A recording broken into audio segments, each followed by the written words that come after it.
One interesting task is to get the paper for the punch tapes and the telex paper.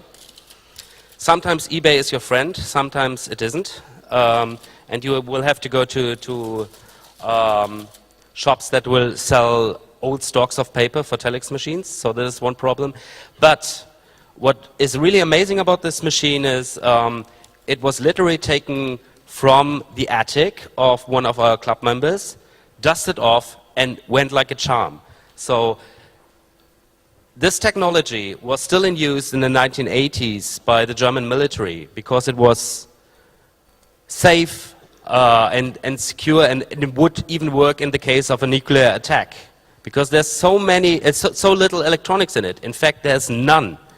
It's all purely mechanical, and even after an EMP goes off, this machine will still work and will transmit your messages. And at the moment we're thinking about maybe setting up an ultra-secure network between hackerspaces using telex machines, because the government talks about monitoring email, monitoring internet. They never talk about monitoring telex.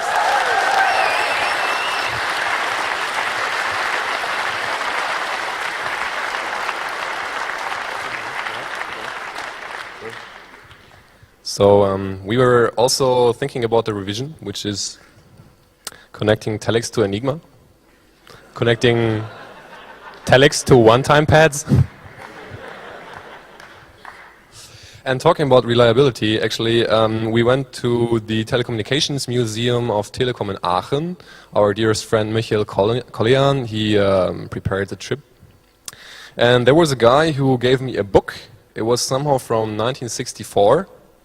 And when I read that book, I think at about page 30, one of those data carries here, which is 5-bit punchline on paper, fell out of it, and I thought, ooh, a punchline. Okay, let's take a look at what it says. So I switched on my telex, put it in, and it told me the name of the guy who owned the book and a date, and the date was 1967. And I thought, wow, okay, can you please try to find me a data carrier that will still work after 40 years? Any more questions? So basically this is indestructible technology, really. Any more questions?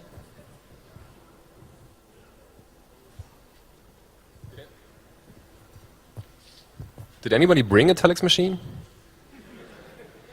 I think I saw someone bringing one in, but maybe there are more.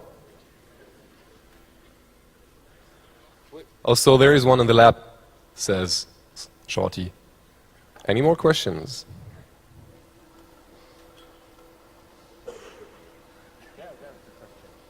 Oh, there's a question.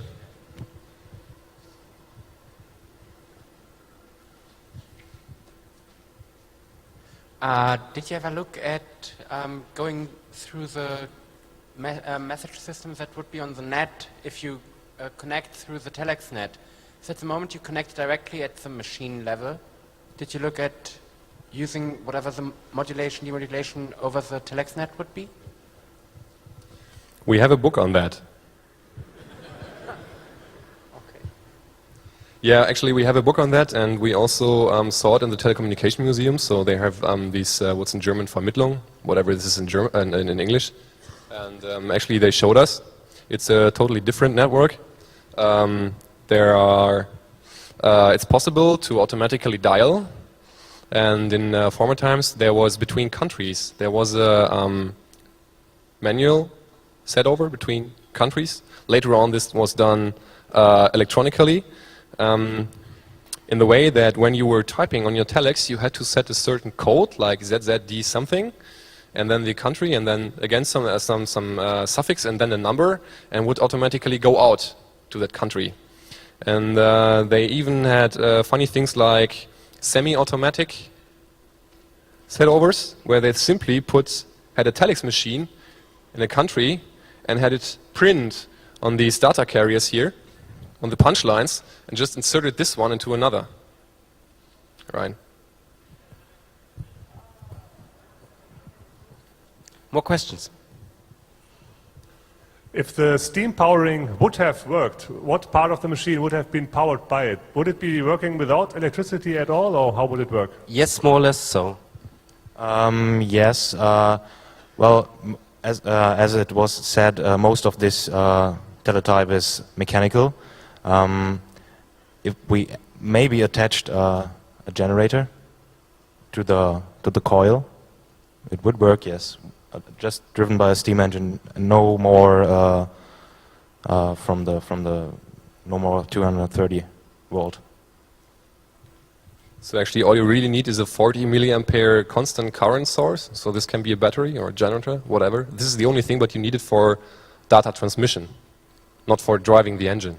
For driving the engine, you can also use like an ASIL and do it by yourself. And that would work if you're synchronizing to 50 hertz. Oh, and the other thing we wouldn't have if we hadn't electricity on this is this lamp. Yeah, but we could do without that. But basically, you can run the thing without any electricity. That's why we thought about powering it by steam.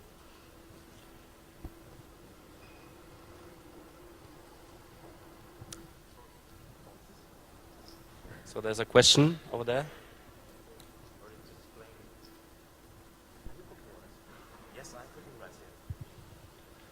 Well, you dressed up so well. May you come in front of your construction so that we can take some beautiful photos?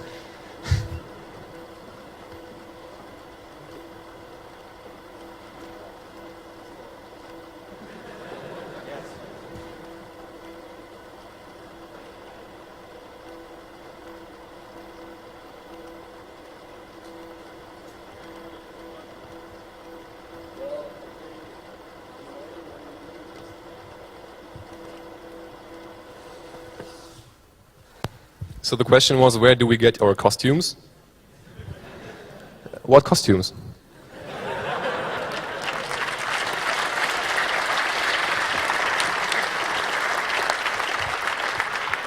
Well, you know nerds, usually we stand up in the morning and we just take on the pile that is lying in front of the bed, right? Okay, if that was it, then we really want to thank you. We were here at the Congress. And of course, we will continue to work on our construction. And who knows? Who knows?